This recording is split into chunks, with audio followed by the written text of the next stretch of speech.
আমি ভেবেছিলাম এখন কাজ করব, ৩০-এর পর বিয়ে করে সংসার করব। কারণ আগে বলিউডে ৩০ বছর পার করা অভিনেত্রীদের সাধারণত সাইড চরিত্রে সীমাবদ্ধ করা হতো। এভাবে ব্যক্তিগত মতামত প্রকাশ করলেন বলিউড নায়িকা তামান্না ভাটিয়া। তার মতে বর্তমানে পরিচালক ও চিত্রনাট্যকাররা তাদের জন্য জটিল, গভীর ও আকর্ষণীয় চরিত্র লিখছেন।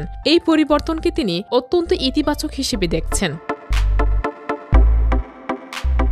নেটফ্লিক্সের লাস্ট স্টোরিজ 2-এ অভিনয়ের মাধ্যমে নতুনভাবে নিজেকে আবিষ্কৃত করেছেন তামান্না ভাটিয়া। গত বছর স্ত্রী 2 সিনেমার আজ কি রাত গানে অভিনয়ের মাধ্যমে তিনি ব্যাপক জনপ্রিয়তা অর্জন করেছিলেন। সম্প্রতি ফিল্মফেয়ার সাময়িকীর এক সাক্ষাৎকারে ৩৫ বছর বয়সী এই অভিনেত্রী তার অভিনয় জীবন, বয়স এবং নারী চরিত্রের পরিবর্তন নিয়ে খোলাখুলিভাবে কথা বলেছেন।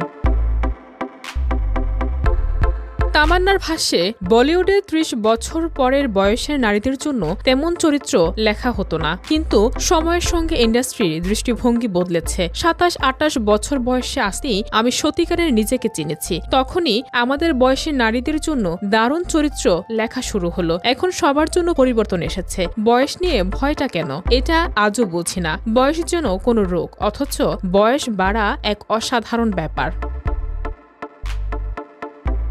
তামান্নার মতে বয়স কখনোই ভয় পাওয়ার বিষয় নয়। অভিজ্ঞতা, পরিপক্কতা সবই বয়স বাড়ার সঙ্গে আসে। অভিনেত্রী জানান তিনি নিজেও এই নতুন চরিত্রের সুযোগ গ্রহণ করতে পেরে উৎসাহিত। পুরনো ধারণা অনুযায়ী বয়স বাড়লে চরিত্রের সীমাবদ্ধতা থাকত, কিন্তু এখন ইন্ডাস্ট্রিতে বয়সের সঙ্গে জড়িত ভয় দূর হচ্ছে। ভবিষ্যতে তামান্নাকে আরও কয়েকটি সিনেমায় দেখা যাবে। তার মধ্যে রয়েছে O Romeo, Van force of the forest এবং নো এন্ট্রি 2। এই ছবিগুলোতে তিনি নতুন ধরনের চরিত্রে অভিনয় করবেন এবং দর্শকদের জন্য চমক তৈরি করবেন। নতুন চরিত্র ও গল্পের মাধ্যমে তামান্না এখন বলিউডে নিজের অবস্থান আরও দৃঢ় করেছেন।